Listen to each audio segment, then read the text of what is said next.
The Cleveland Cavaliers last season trying to compete for a title while adding James Harden at the trade deadline and then getting swept by the Knicks in the Eastern Conference Finals. They're going into next season with title aspirations again. But with the Eastern Conference getting much more competitive throughout the offseason and the Cavaliers forced to make some tough roster moves, will the Cavaliers be at the top of the standings and be able to make a conference finals or finals again, or will they be dropping down in the standings? Well, let's talk about it in today's video. First, let's talk about the Cavaliers themselves. What moves do they have to make this offseason? Did they get better? Did they get worse? What is the roster looking like heading into the 2026-27 season? Well, one of the first things they did this offseason was actually sign Mario Hezonja, who was not in the NBA at the time. He was playing overseas, but he used to be in the NBA. And the last time we saw Super Mario Hezonja in action was actually with the Blazers during the bubble, and he averaged around 5 points per game on 42-30 shooting. So yeah, we can see why he wasn't in the NBA after this season. But it's been 7 years since that season. What has he been doing since then? Well, if you look at his recent EuroLeague stats, it's actually not too bad.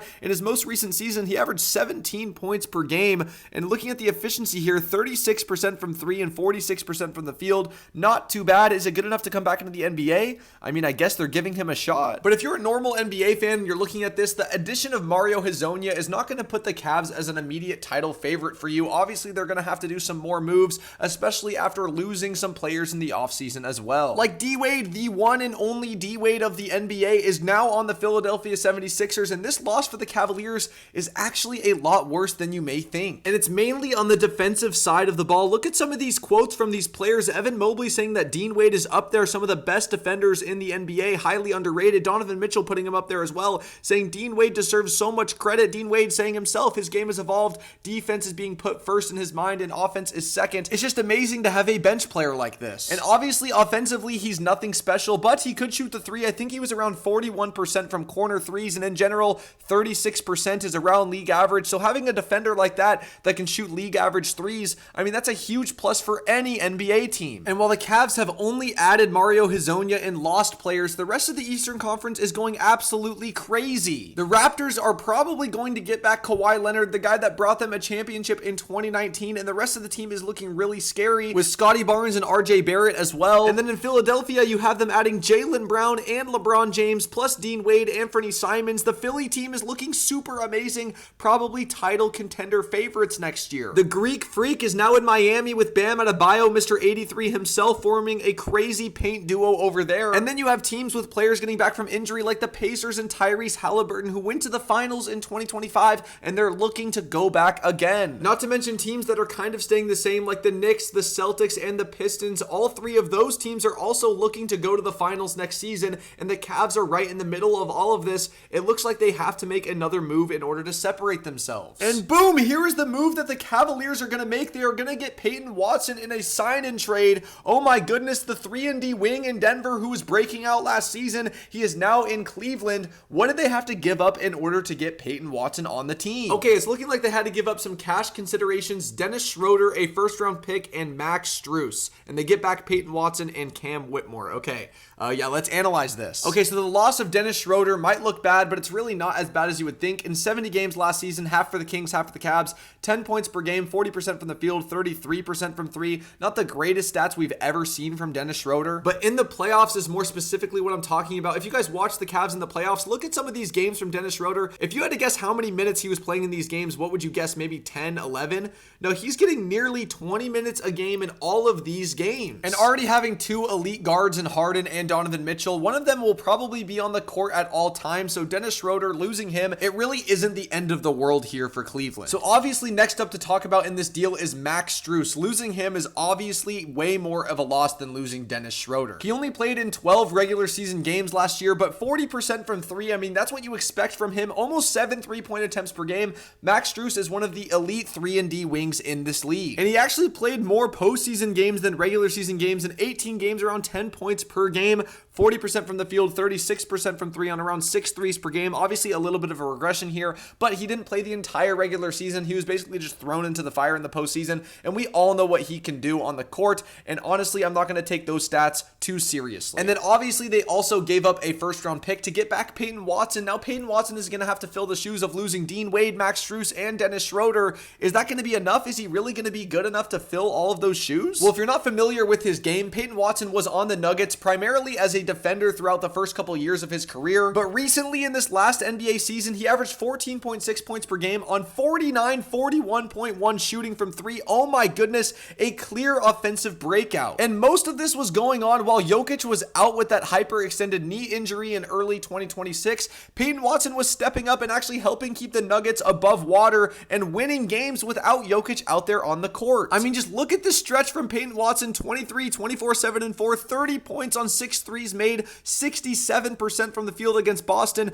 25, 11, and 4, 19, 8, and 6, and 31, 7 on 69% shooting. This is all in one stretch, not cherry picked or anything. Absolutely ridiculous here from PY. And Peyton Watson is an elite defender at 6'9" with a 7-foot wingspan. This dude is elite. He's super athletic as well. He can basically guard the 1 through 5, but his issues aren't actually really on the court. It's more off of the court stuff that really hurt him last season. After his amazing stretch in early January, he would have a right hamstring strain that would sideline him for almost 2 months from early February till late March. And then right after that, right before the playoffs, he would get hurt again and actually miss the entire playoffs with the same right hamstring strain. This is just not a good look. Re-injuring something after rehab and all of the stuff to get it back, he re-injures it. The good thing is Peyton Watson does not have a injury history that's really bad. It's really just this last season where he hurt that right hamstring twice, but we're hoping for the Cavaliers that doesn't happen, because if he goes down, the wing depth is going to get slim very quickly. However, the Cavs are actually a little bit more equipped for a wing injury than some other NBA teams. If Peyton Watson goes down, they still have Jalen Tyson and Sam Merrill, two really good wings. Obviously, they are forfeiting up some size that Peyton Watson has, but those are still some good substitutes you can throw in for him. I actually think the Cavs should be a little bit more concerned with a guard injury, specifically at the point guard. If Harden goes down really quickly, it gets kind of slim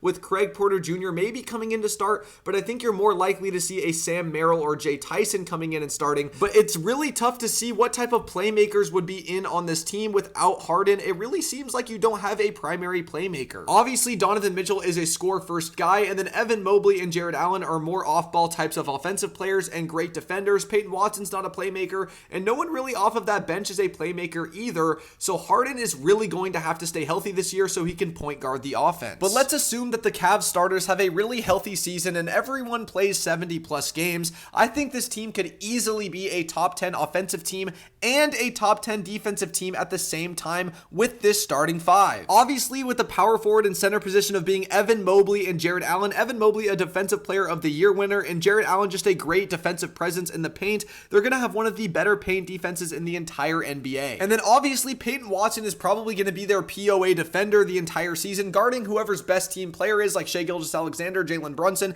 He's going to be guarding those types of players, and he is fully equipped to do so. Obviously, the Harden and Mitchell backcourt duo is not very good on defense, but having those three players in Mobley, Allen, and Watson out there helping them, I honestly think it's not going to be too bad, because the paint is going to be so locked down with those three that the perimeter can really be roamed by Mitchell and Harden, who are really good with their instincts and can grab some steals. Now, I don't think the offense is anything to worry about. The Cavs are always super good on offense with Donovan Mitchell. He's a 30-point per game scorer. He's absolutely amazing. And if you have Harden heading the offense, one of the better playmakers in NBA history, and then adding Peyton Watson, a 3-and-D wing, and then those two paint lob threats, obviously the Cavaliers offense is not going to skip a beat here. And Jay Tyson and Sam Merrill are not to be underrated or slept on off the bench. Both can shoot the three-pointer at a 40% clip and are decent defenders as well. Having those types of players off the bench is a huge help here for the Cavs. Now, to answer the age-old question that really this video is all about is, do I think the Cavaliers could win the NBA Finals next season with how the team is currently constructed? Do I think they will win the Finals? No. Do I think it's possible they could win the Finals? Absolutely. I think there is a chance they could win the NBA Finals with this team. I think it's safe to say that the Cavaliers will end again as a top 4 seed. I'm not sure exactly what seed they will end at, but with the way they play during the regular season the last couple of seasons